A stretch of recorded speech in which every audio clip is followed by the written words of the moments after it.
Salut à tous. Alors aujourd'hui, on va faire du parquet. Alors le parquet, tu vois, parquet en chaîne comme ça.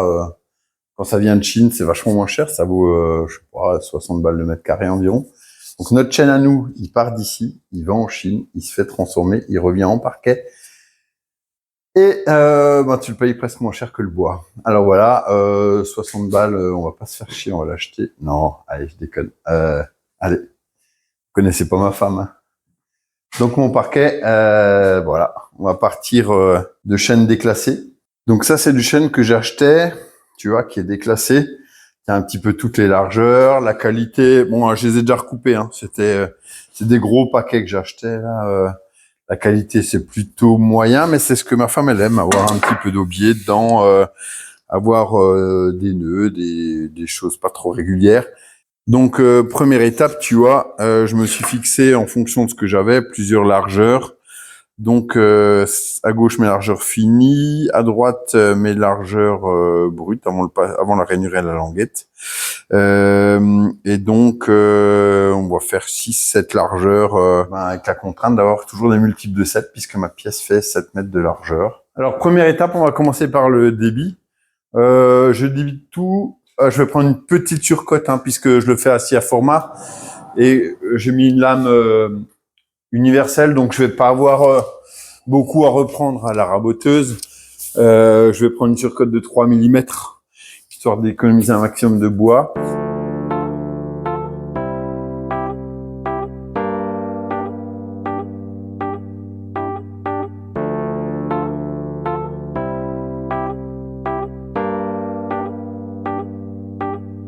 This is an awesome feeling when you are so close. The emptiness just flies away. You console all. If we could stop the time right now, we feel the night is upon us. We fall in you.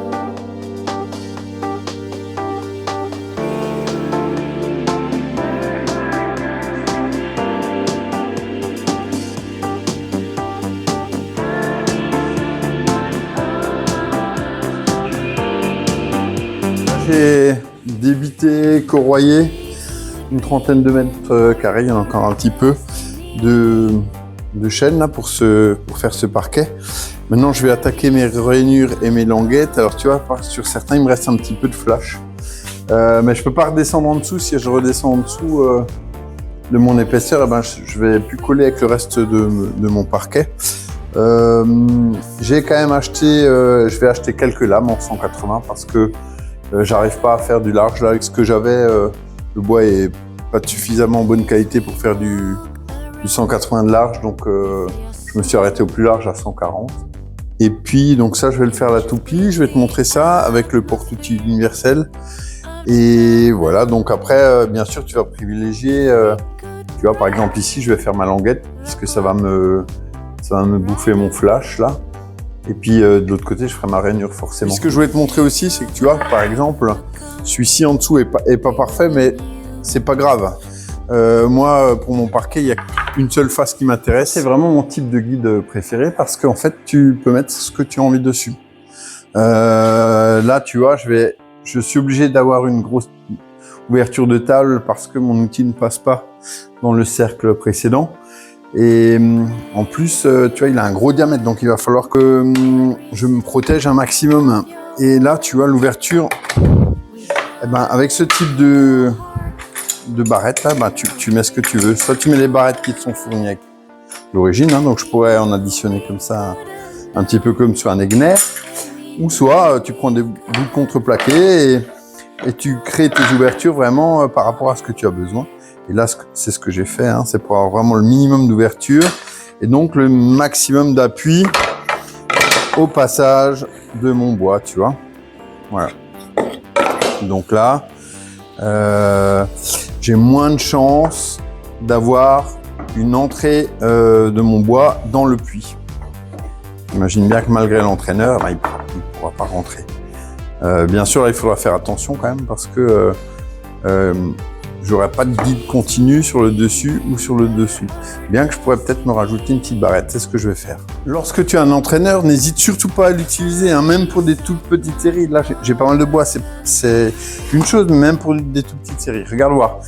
Il n'y a même pas 2 minutes à le régler en fait. Il faut vraiment, quand tu toupies aussi, c'est de rien garder sur ton espace de travail. Quand je dis rien garder, c'est surtout pas d'éléments métalliques qui pourraient partir dans ton puits de toupie. Moi, j'enlève tout. Je garde vraiment que ce que j'ai besoin. Et je ne mets absolument rien sur mon espace de toupillage. Il n'y aura que le bois.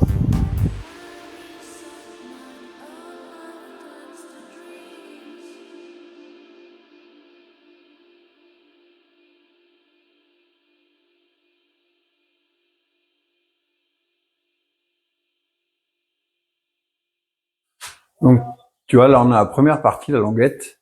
On utilisera après le chariot pour faire le bout, puisque je fais une rainure en bout à chaque fois aussi pour éviter les désaffleurs dans le sens de la longueur. Je fais un martyr pour éviter les éclats en sortie de ma languette. Donc, je vais usiner une première fois le martyr et après, ça me permettrait de passer toutes les pièces.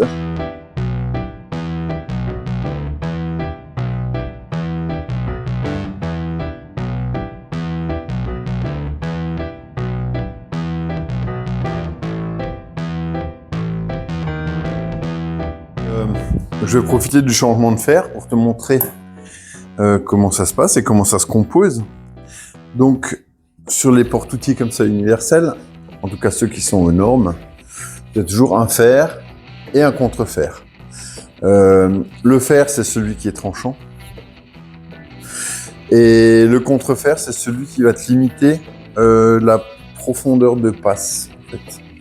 Quand tu vas attaquer la matière, que ton fer va rentrer dans la matière, ou ta matière va rentrer dans l'outil.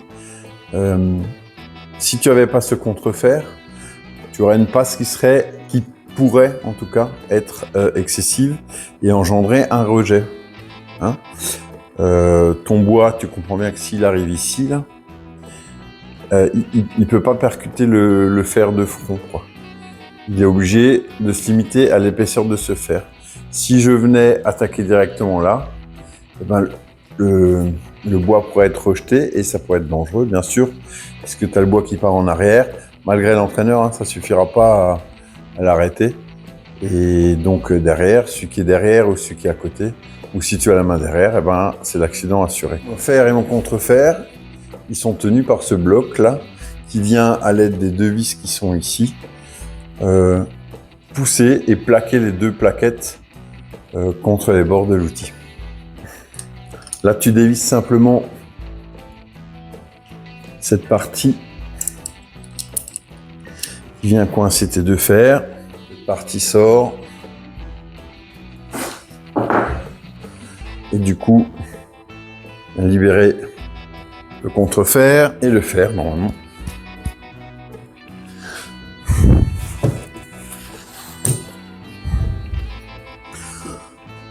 Voilà. Donc tu remarqueras qu'il y a ces perçages là qui permettent de les positionner dans ces ergots et ainsi les caler au bon endroit. Hein. Éviter qu'elles soient trop devant l'une par rapport à l'autre et puis d'avoir une des plaquettes qui coupe et puis pas l'autre, quoi. Après, même si la soufflette, c'est vrai qu'elle n'est pas très indiquée dans l'atelier.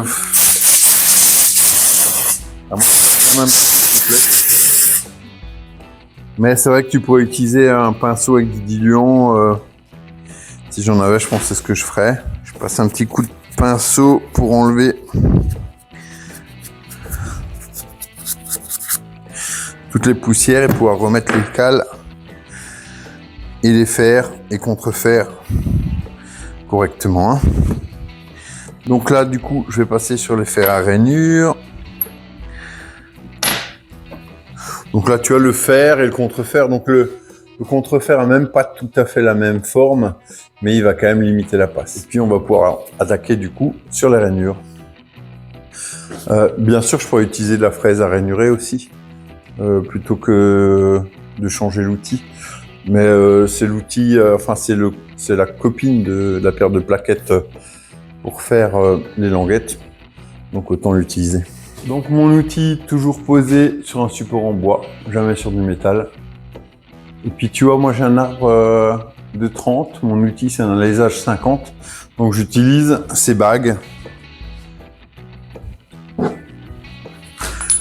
Tu vois, qui vont venir à l'intérieur de l'outil. Tu vois l'épaulement là.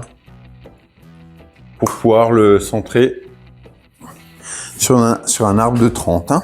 Je vais plus m'embêter avec un martyr par éclat là, puisque la sortie de ma rainure va se faire au niveau de la languette. Et que même si j'ai un petit bout de languette qui part, c'est vraiment pas un souci. Donc je m'embête plus avec le par éclat.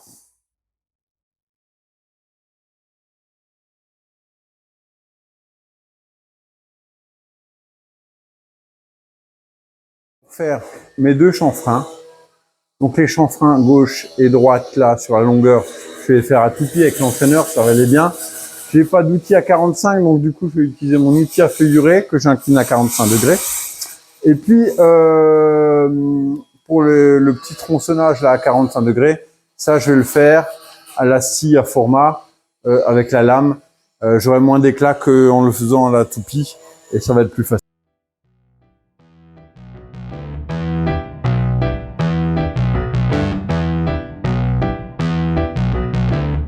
Les 4 chanfreins. Et maintenant, il va rester un bon coup de ponçage. Alors, je vais passer d'abord un coup de 80 à la ponceuse à bande et puis un petit coup de 120 à l'orbital. Et je vais les poser comme ça. Normalement, c'est vrai qu'il faudrait reponcer une fois que tu l'as posé. Mais là, c'est pour moi. Et puis, je pense que j'aurai l'occasion de le reponcer dans quelques années. Donc, pour la première pose, on ne va pas manger plus de matière qu'il en faut. Je vais les poser comme ça.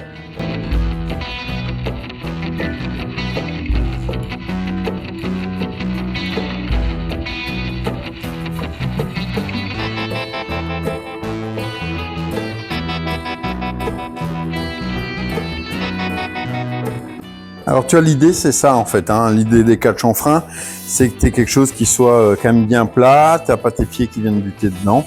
Et donc du coup, je vais pouvoir monter tout ça dans un premier temps sans le poncer. Enfin sans le poncer, tu as vu que j'ai déjà poncé deux fois, mais je le poncerai pas plus. Je vais mettre dessus une résine végétale et puis j'aimerais garder ça le plus naturel possible. Garder cet aspect vraiment bois. Je te fais un détail un peu sur les chanfreins, tu vois. Voilà, tu vois, ça te permet vraiment d'avoir des belles jonctions. Alors bien sûr, ces chanfreins, au bout d'un moment, ils vont disparaître, tu vois, mais le chêne, c'est 5 mm par 50 ans, l'usure. Il y a un petit moment avant que ce soit abîmé. Bon, on va s'arrêter aujourd'hui sur cette vidéo de fabrication. Je te montrerai la prochaine fois la pose. Si vous n'êtes pas abonné, abonnez-vous, pensez au pouce bleu. Et un petit commentaire si vous avez besoin de savoir quelque chose ou si vous avez simplement quelque chose à dire. Merci beaucoup. Je vous souhaite à tous une bonne journée, je vous souhaite un bon week-end et je vous dis à la prochaine.